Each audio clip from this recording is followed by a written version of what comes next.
there's one more thing that can definitely help us out a lot along down the road, and that's going to be error handling. So we've seen in the past kind of videos that sometimes errors just pop up.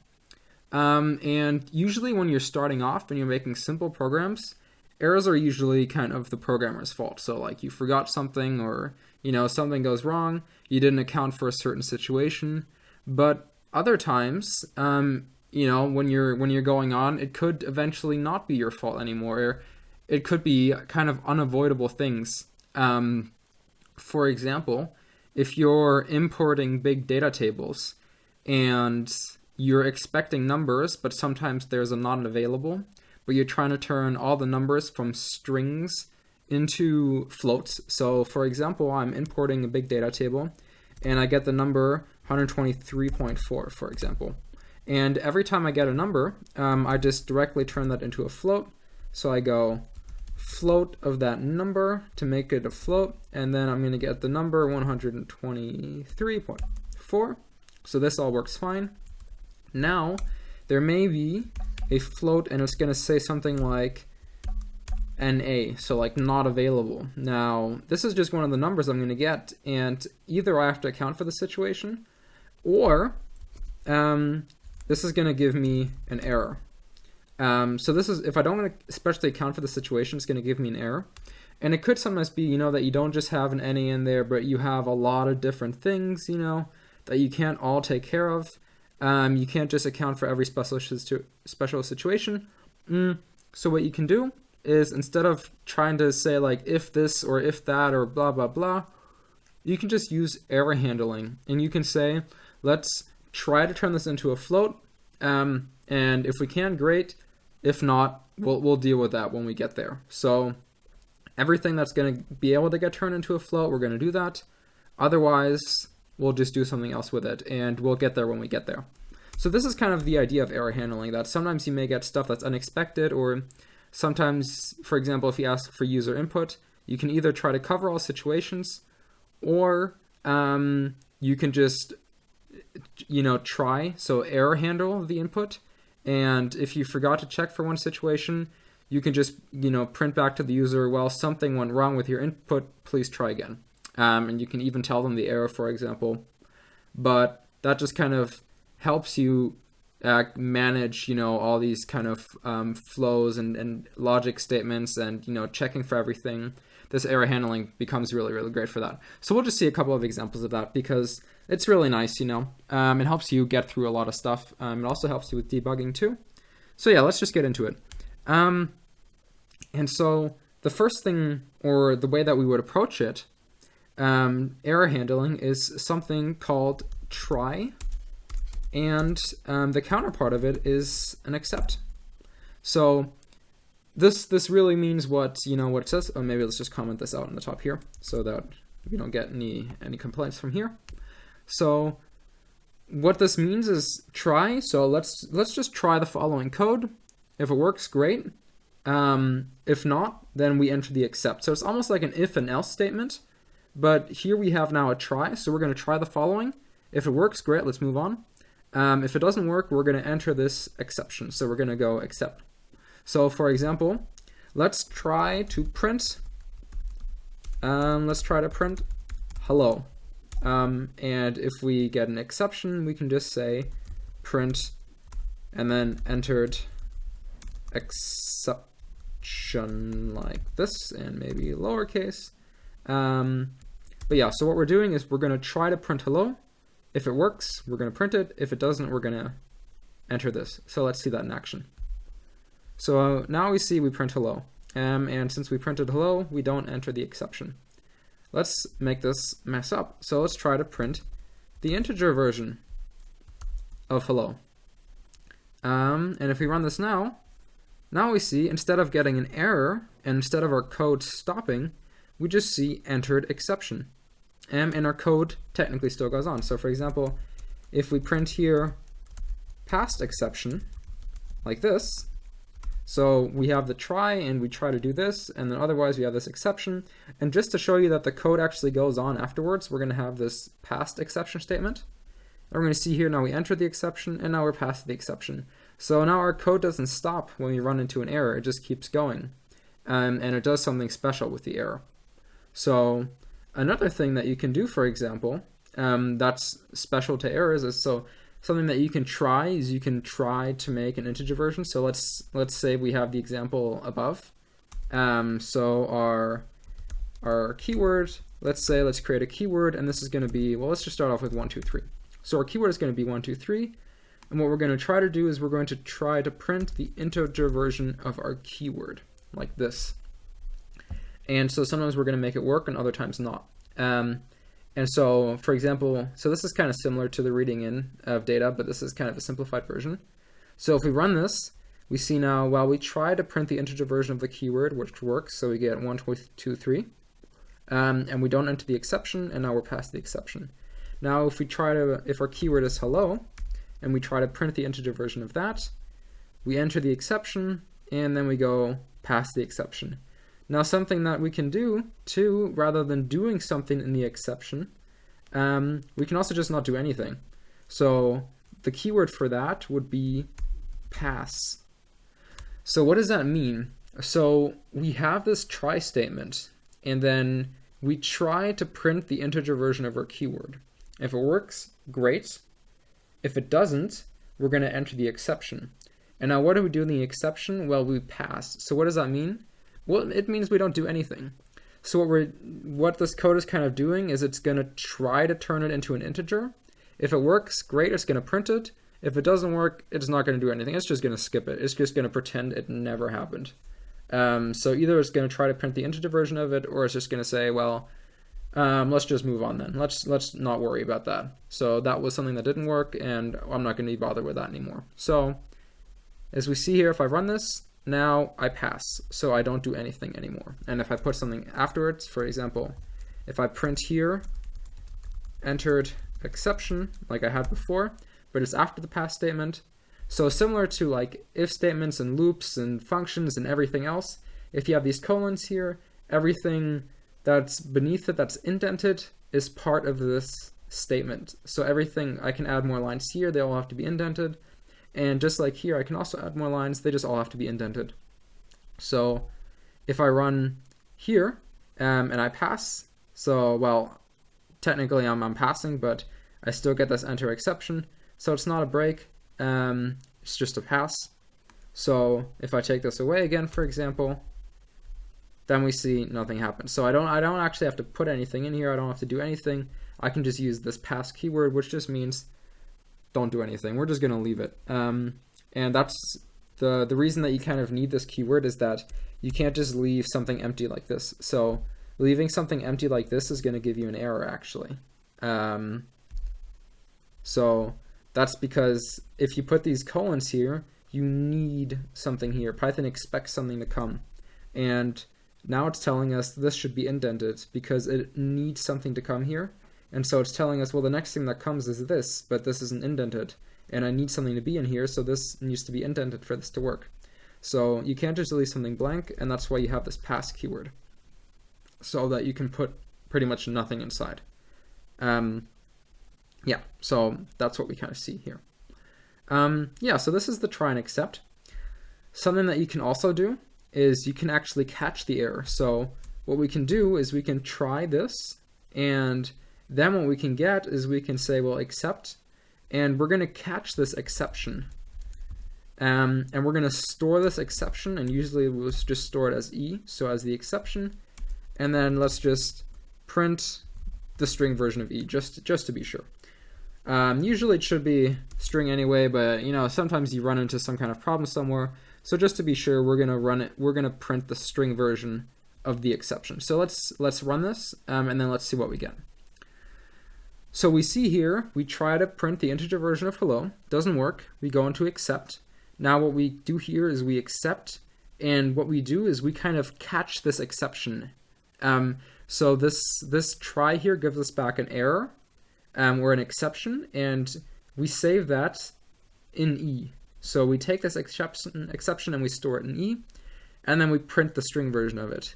And so the exception that we have right now is that the invalid literal for int with base 10, hello, pretty much means I can't convert int. I can't convert hello to an int. So that's what it's telling us in fancy computer talk. And then we go past the exception and we go on with our lives. So that's kind of a way that you can kind of take hold of these exceptions. So something else that you can do is you can accept specific errors. So if you're expecting different types of errors and you want to respond to them differently, you can have several accept statements. So for example, if, well, let's just print out the integer version of hello, of our keyword, and before even this try statement, just to get an error.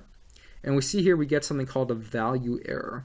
So this is, for example, one of the errors that we can have a special case for. So for example, we can go in here and we can say accept, and then instead of having just, either exception is E, so catching anything, or just, whenever, what we're going to do is we're going to accept a value error. So specifically when this type of error is raised, and now there are many types of errors, so this is just one of them.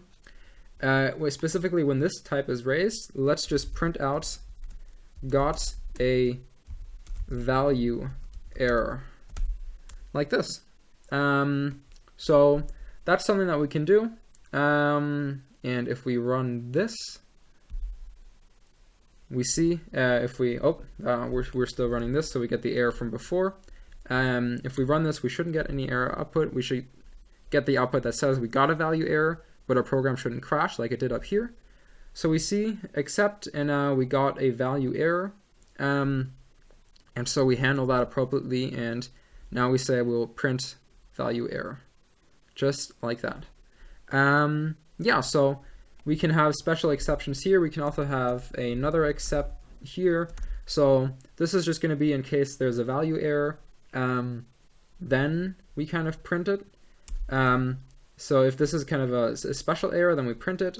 Otherwise, we print other type of exception, like this. So yeah. So I mean, if we run this again, we're always going to get a value error here. So we're always going to print out that we've got a value error. But in case anything else pops up here, we should kind of be covered.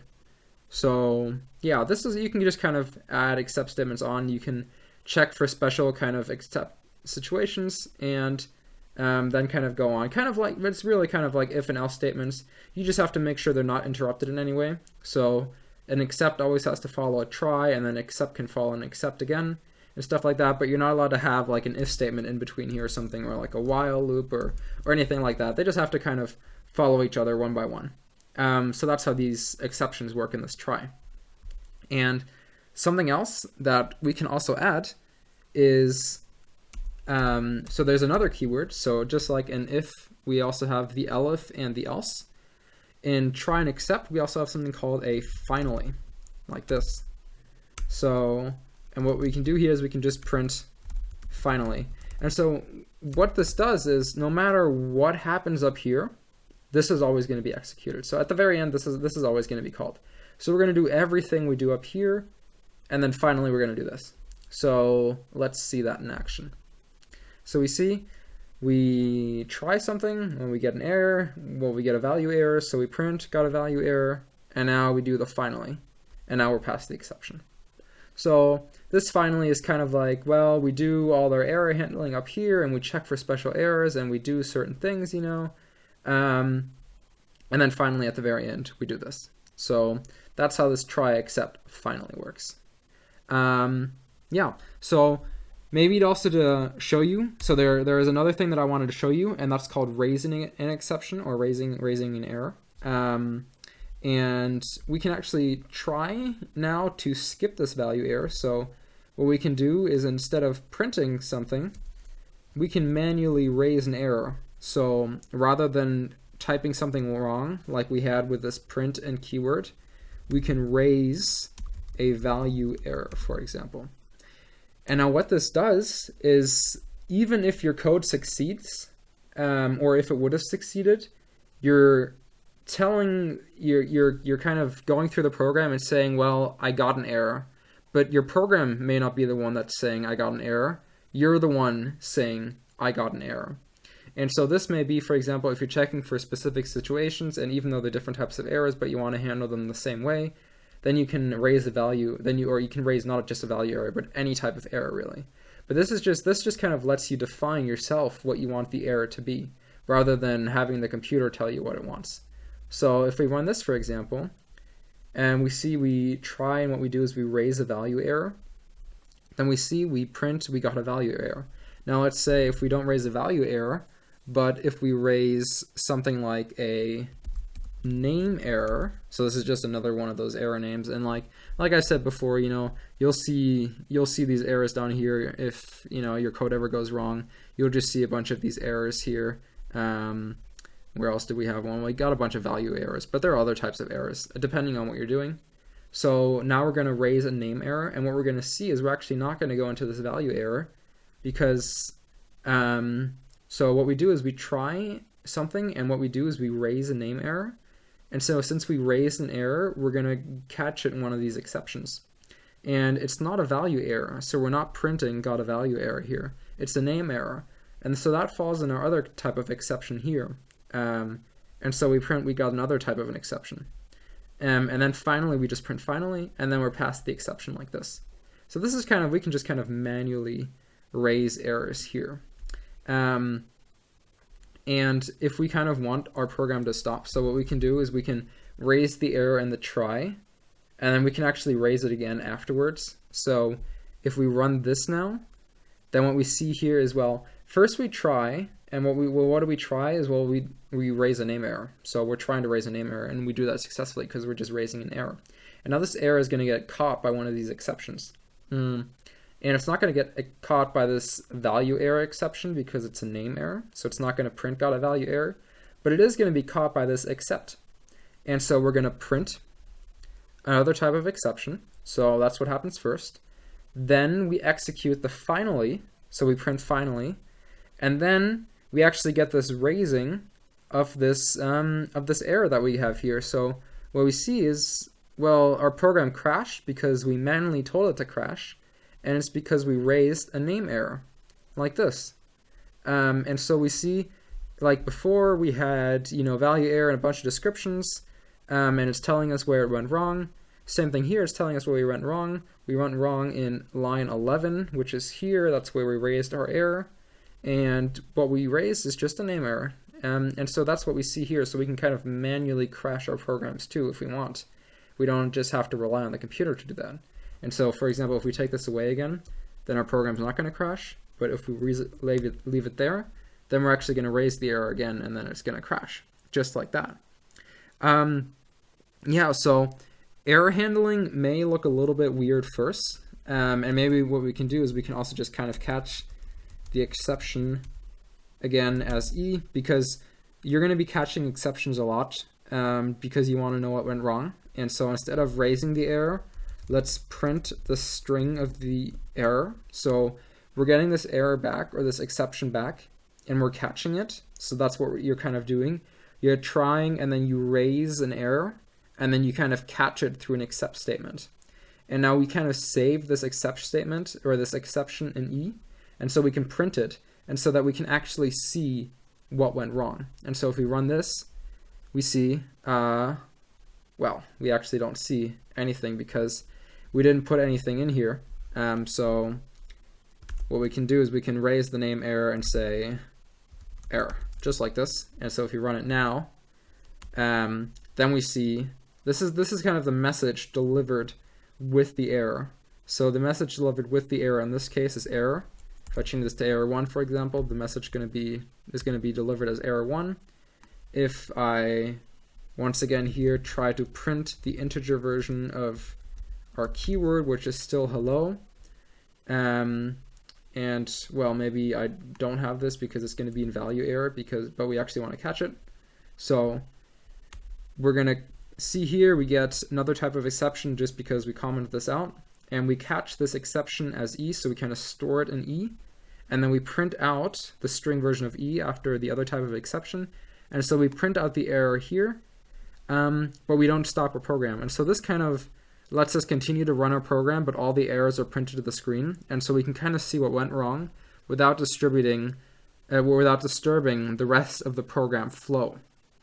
And so this is all going to be really helpful later when your code or your data especially becomes kind of complicated, and sometimes it may mess up, but you don't want your program to crash the whole time, or because you don't want to go in manually, or you don't want a bunch of except statements.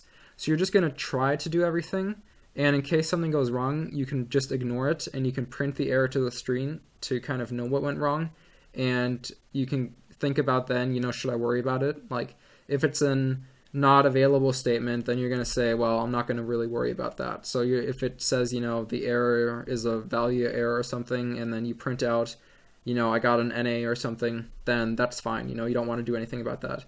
But if you say, for example, oh, I couldn't convert a number here, and it's because the number format is different in one of the data files, then that's an important thing to know. So then you can kind of change the format there, or you can account for a different format or something. So it's generally nice to have these try and except statements, because there may be a lot of unexpected things that happen when you get in data, or when you deal with outside things, or when you write complicated code. Sometimes errors may just happen, and so this kind of lets you continue to run your program but skip over all the errors, and you can kind of see what went wrong. And it's really nice to just not have your program crash the whole time, and parts of it could work, and you can try to kind of fix the rest of the things as they happen. So like, you can see an error, and then you can decide, do I want to deal with this error or not? So this try and except, finally, maybe not that often, but definitely the try and except the whole time. You can put in a finally if you need it, otherwise you don't need to put it in. But this try and except is a really great kind of method, and it becomes very, very helpful later on. So this is just kind of one of those short introductions. We'll probably be seeing more of these try and excepts later. So if the syntax is still a little bit weird right now, don't worry about it. We'll see it more often. It's going to become a lot more natural.